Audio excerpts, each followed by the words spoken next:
तो आइए इस क्वेश्चन को देखते हैं। क्वेश्चन अपने पास क्या है, which of the following pair of linear equation has unique solution, no solution और infinite solution. In case there is unique solution then find it by using cross multiplication. ठीक है, तो देखिए ये अपने पास इक्वेशन दिया रहेगा। पहले तो हमको उसको ये चेक करना है कि उसका सोल्यूशन होगा नहीं होगा, अगर होगा भी तो कितने सोल्यूशन होंगे। ठीक है, और जब उसका यूनिक सोल्यूशन हो तभी हमको क्या लगाना है, क्रॉस मल्टीप्लिकेशन मेथड लगाना है। ठीक है, तो आइए इस क्वेश्चन को देखते हैं। ठीक है, अब आपको ये फाइंड करना है कि किसी भी मतलब पेयर ऑफ लीनियर इक्वेशन का उसका सोल्यूशन होगा या नहीं होगा, और होगा तो कितने होंगे। ठीक है, एक होंगे या उससे ज़्यादा होंगे। ठीक है, तो ये चेक करने के लिए पहले हम क्या करते थे, इस वाले इक्वेशन पे जो a1x plus b1y plus c1 equals to zero, ठीक है, और दूसरा इक्वेशन क्या a2x plus b2y plus c2 equals to zero, इससे हम कंपेयर करते थे। ठीक है, क्या कंपेयर करते थे, आइए उसको देखते हैं। ठीक है, तो पहले हम क्या करते कंपेयर करते थे a1 बाई a2। ठीक है, तो अब देखिए a1 बाई a2 यहाँ पे क्या हो गया, यहाँ पे मतलब इससे इस इक्वेशन से कंपेयर कीजिएगा तो a1 अपने पास कितना है, 1 है, और a2 कितने अपने पास 3 है। ठीक है, तो ये हो गया अपने पास। ठीक है, और देखिए दूसरा हमको क्या निकालना है, b1 बाई b2। तो b1 बाई b2 मतलब इससे हमको कंपेयर करना, दैट इज -3। b1 के जगह पे -3, प्लस है और यहाँ पे माइनस है इसलिए -3, और यहाँ पे -9। ठीक है, तो इससे ये देखिए माइनस माइनस कट जाएगा और ये इससे कट जाएगा, कितना होगा आपका, दैट इज 1 3, दैट इज 1/3 आ गया। ठीक है, और तीसरा हमको क्या कंपेयर करना है, c1 बाई c2। तो c1 बाई c2 आपका कितना है, that is -3 upon -2। Minus minus जब कट जाएगा तो कितना बचेगा आपके पास, 3/2। जब इस तीनों को आपने कंपेयर किया तो आपने क्या पाया, आपने पाया कि a1 by a2 is equals to b1 by b2 but not equals to c1 by c2। जब ये तीनों होता है तो आप क्या करेंगे, इंट्रोडक्शन पार्ट में चले जाइए। जो मैंने पार्ट 1 मेरे चैनल पे जो पार्ट 1 है उसमें मैंने ये चीज़ पूरा अच्छे से करके आपको समझाया। ठीक है, तो वहाँ पर जा करके आप पूरा देख सकते हैं। ठीक है, तो जब ये कंडीशन हमारे पास आता है a1 by a2 is equals to b1 by b2 is not equals to c1 by c2, तो ये किसका कंडीशन होता है, ये कंडीशन होता है नो सोल्यूशन का। ठीक है, ये कंडीशन किसका होता है, नो सोल्यूशन। इस केस में क्या होता था, हमारा पैरेलल लाइन आ जाता था। ठीक है, क्या होता था इस केस में, हमारा क्या होता था, पैरेलल लाइन आ जाता था। ठीक है, तो मैंने यहाँ पे पैरेलल लाइन लिख दिया। मतलब क्या होता था, दो जो एक इक्वेशन और दूसरा इक्वेशन सेम पैरेलली लाई कर जाता था।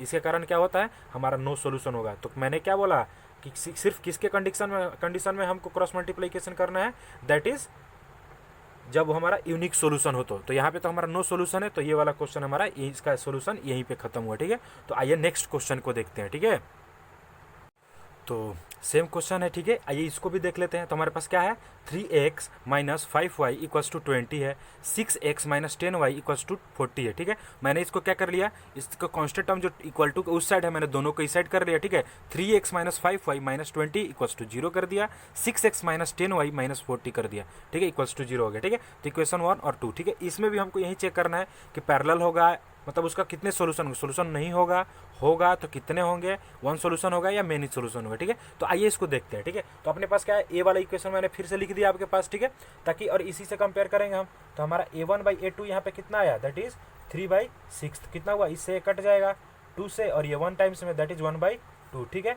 हमारे पास देन क्या है, b1 बाई b2। तो b1 बाई b2 यहाँ से अपने पास कितना आया, that is -5 by -10। Minus minus कटेगा, इससे टोटल कटेगा 2 टाइम्स 1, दैट इज यहाँ से भी हमको कितना मिल गया, यहाँ से भी मिल गया 1/2 मिल गया। ठीक है, अब हमको किससे, c1 बाई c2। तो c1 बाई c2 कितना हो गया, -20 बाई -40, इससे भी ये कट जाएगा 2 टाइम्स में, तो कितना हो गया, ये भी हमारा 1/2 दे दिया। ठीक है, तो 1/2 हमारा यहाँ पे भी आ गया। अब हम क्या करेंगे इसको, जब हमारा, अब देखिए मैंने क्या किया, a1 by a2 is equals to b1 by b2। ठीक है, is equals to c1 by c2। ठीक है, तो ये हो गया हमारे पास। अब हम क्या करेंगे, जब हमारे पास ये आ गया तो फिर मैं क्या करूँगा, ये हमारा तीनों क्या हुआ, देखिए इक्वल हो गया, 1/2 1/2 1/2। ठीक है, जब तीनों 1/2 आ गया, जब इसके आ गया 1/2 आ गया, तो ये हमारा किसका सिंबल है, ये हमारा है कोइंसाइड। जब ये कोइंसाइड कर जाता है, ठीक है, कोइंसाइड लाइन जब एक कोइंसाइड कर गया तो हमारा क्या हो गया, ये मतलब इसका क्या होगा, इनफाइनाइट मैनी सॉल्यूशन। ठीक है, इसका इन्फिनाइट मेनी सॉल्यूशन अपने पास आ गया। जब मेनी सॉल्यूशन आ गया तो अब भी हम इसको क्रॉस मल्टीप्लाई मेथड से नहीं फाइंड करना है, क्यों, क्योंकि ये बोल रहा है कि मतलब सिर्फ किसमें यूनिक सॉल्यूशन आएगा तभी करेंगे। ठीक है, तो ये वाला क्वेश्चन भी हमारा यहीं पे कंप्लीट हुआ। ठीक है, तो आई होप आपको ये समझ में। तो आइए नेक्स्ट क्वेश्चन देखते हैं। तो आइए इस क्वेश्चन को देखते हैं, ठीक है। मैंने थोड़ा सा लिख लिया ताकि अपने पास टाइम कम बचे, क्योंकि ये चीज़ हमने ऑलरेडी कहीं पिछले वाले क्वेश्चन में किया है, ठीक है। तो देखिए अपने पास दो इक्वेशन था, ये इक्वेशन के कांस्टेंट टर्म्स इस साइड था तो मैंने इसको इस साइड ला दिया, ठीक है। और इस इक्वेशन से मैंने कंपेयर किया, जब इस इक्वेशन से कंपेयर किया तो हमारा a1/a2 कितना आया, देखिए यहाँ पे 2/3, तो 2/3 मैंने लिखा है। b1/b2 कितना आया 1/2, तो यहाँ पे भी लिखा है। c1/c2 कितना हो गया -5/-8, तो अपने पास ये भी आ गया, ठीक है। ये -8 है, सॉरी 8 है यहाँ पे, क्योंकि माइनस माइनस कट जाएगा तो 8 बच गया, ठीक है। तो ये हो गया। अब हमको क्या करना है, देखिए जब ये कंडीशन आता है तो यहाँ से पहले क्या देख लेंगे हम, a1/a2 is not equals to b1/b2, क्योंकि यहाँ पे a1/a2 का वैल्यू 2/3 है और b1/b2 का वैल्यू 1/2 है। तो जब ये कंडीशन अपने पास आया तो इसका क्या होगा, इंटरसेक्टिंग लाइन होता है, मतलब ये वन पॉइंट पे क्या करता है, इंटरसेक्ट करता है ये दोनों का, मतलब इस इक्वेशन का लाइन और इस इक्वेशन का लाइन दोनों एक दूसरे पर एक जगह कहीं ना कहीं इंटरसेक्ट करता है। उस केस में क्या होता है हमारा इस वाले कंडीशन में कि हमको ओनली वन सोल्यूशन मिलता है, ठीक है। मतलब क्या होता है, यूनिक सोल्यूशन मिलता है। तो हमारे पास जब यूनिक सोल्यूशन है, इसमें यही तो बोला है कि in the case of unique solution हमको क्रॉस मल्टीप्लिकेशन मेथड से फाइंड करना है इसका सोल्यूशन, ठीक है। तो अब क्रॉस मल्टीप्लिकेशन कैसे अप्लाई करते हैं इस इक्वेशन से देखते हैं। तो सबसे पहले यहाँ पे हमारा कितना वेरिएबल है, यहाँ पे हमारे पास दो variable that is x and y, ठीक है। इसको ध्यान से देखिएगा। वैसे भी मैंने क्रॉस मल्टीप्लिकेशन को इंट्रोडक्शन पार्ट में बताया है, ठीक है, आई थिंक पार्ट नंबर 2 में, ठीक है, मेरा वीडियो लेक्चर का पार्ट नंबर 2 में। फिर भी मैं यहाँ पे एक बार और अच्छे से बताता हूँ, ठीक है। आप हमको ये पता चल गया कि इसका यूनिक सोल्यूशन होगा, ठीक है। अब हमको क्या करना है, जब यूनिक सोल्यूशन है तो हमको क्रॉस मल्टीप्लिकेशन मेथड से अप्लाई करके हमको इसका सोल्यूशन फाइंड करना है, ठीक है। तो अब क्या करेंगे, इस इक्वेशन को हम ध्यान से देखेंगे, ठीक है। तो सबसे पहले हमारे पास कितने वेरिएबल है, हमारे पास दो वेरिएबल है that is x and y, ठीक है। तो एक्स एंड वाई का हमको वैल्यू फाइंड करना है। अब हम क्या करेंगे, इसके लिए क्या करेंगे, हमारा जब क्रॉस मल्टीप्लाई का मेथड क्या होता है, हम सबसे पहले क्या करेंगे, यहाँ पे क्या कीजिए, आप एक्स को लिख लीजिए, ठीक है। जब आप एक्स लिख लेते हैं तो क्या कीजिए, जिस वेरिएबल को लिख रहे हैं उस वेरिएबल को आप टोटल क्या कीजिए, हाइड कीजिए। तो मैंने एक्स वाले पोर्शन को क्या किया, हाइड किया। जब एक्स वाले पोर्शन को अगर हाइड किया तो मेरे पास क्या बचा, वाई का पोर्शन बचा और कांस्टेंट का पोर्शन बचा दोनों इक्वेशन में, ठीक है। तो अब एक्स का हाइड किया तो वाई का पोर्शन और कांस्टेंट का पोर्शन बचा, ठीक है। तो मैं क्या करूंगा, वाई का कोफिशिएंट लिखूंगा। वाई का कोफिशिएंट कितना है, वाई का इक्वेशन 1 में वाई का कोफिशिएंट कितना है, इक्वेशन 1 में वाई का कोफिशिएंट है 1, ठीक है। और इक्वेशन 2 में वाई का कोफिशिएंट कितना है 2, तो मैंने ये लिख दिया, ठीक है।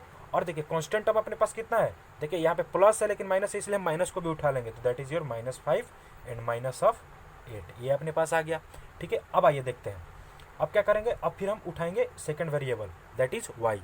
तो जब सेकंड वेरिएबल को आप उठा रहे हो, वाई को उठा रहे हो, तो वाई को आप हाइड कर लोगे तो बचेगा क्या, एक्स का टर्म्स बचेगा और कांस्टेंट का टर्म्स बचेगा, ठीक है। तो आप तो क्या लिखोगे, एक्स वाला लिखोगे और वाई क्या लिखोगे, जी नहीं, लिखोगे तो आपको एक्स और कांस्टेंट का लिखोगे तो पहले कौन सा आएगा, पहले एक्स वाला आएगा कि कांस्टेंट वाला आएगा। तो आपकी गाड़ी क्या हो रही है, ऐसे चल रही है, तो अब क्या होगा, पहले इस वाले टर्म्स के बाद इस पे आएगी, दैट इज कितना होगा आपका -5 -8, ठीक है। देन ये वाला उठेगा दैट इज 2,8, ठीक है, ठीक है। तो अपने पास ये आ गया। अब हम क्या करेंगे, अब हमको कांस्टेंट टर्म्स उठाना है। जब कांस्टेंट टर्म्स आप उठा लिए तो आपके पास कांस्टेंट छोड़ के बाकी दोनों कौन सा बचा, दैट इज एक्स का पार्ट एंड वाई पार्ट। तो अब देखिए, अब ऐसे जाकर के गाड़ी ऐसे जाएगी, ठीक है। दैट इज कितना हो गया आपके पास 2 3 एंड कितना हो गया 1 एंड 2 हो गया, ठीक है। अब आइए इसको क्या करते हैं, क्रॉस मल्टीप्लाई करना होता है, ठीक है। तो अब क्रॉस मल्टीप्लाई क्या करोगे, आप कैसे करोगे, एक्स पार्ट को ऐसे लिख दो, ठीक है। इस वाले टर्म से क्रॉस मल्टीप्लाई करो, दैट इज कितना हो गया आपका -8 हो गया, ठीक है। और बीच में ऑपरेशन क्या होता है, हमेशा माइनस का ऑपरेशन होता है, ठीक है।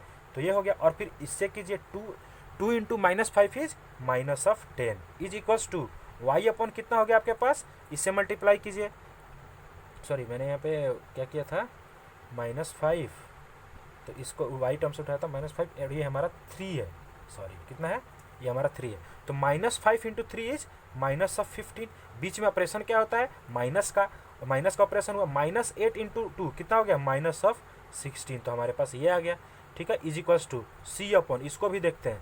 तो इसको देखो क्या करो, क्रॉस मल्टीप्लाई करो, 2 ये आ गया अपने पास 4 3, सॉरी बीच में ऑपरेशन किसका माइनस का, और 3 इंटू 1 इज 3 आ गया, ठीक है। तो ये अपने पास हो गया। फिर अपन क्या करेंगे, इसको आगे देखते हैं। आगे अपने पास क्या आ गया, एक्स अपॉन -8 माइनस माइनस कितना हो गया अपने पास, that is +10 is equals to Y upon कितना हो गया -15, और ये माइनस माइनस कितना हुआ प्लस, तो +16 इज इक्वल्स टू सी हमारा कांस्टेंट टर्म, तो सॉरी सी नहीं लिखते, इसको हम 1 लिखते हैं, सॉरी हाँ, इसको हम 1 लिखते हैं, ठीक है ना।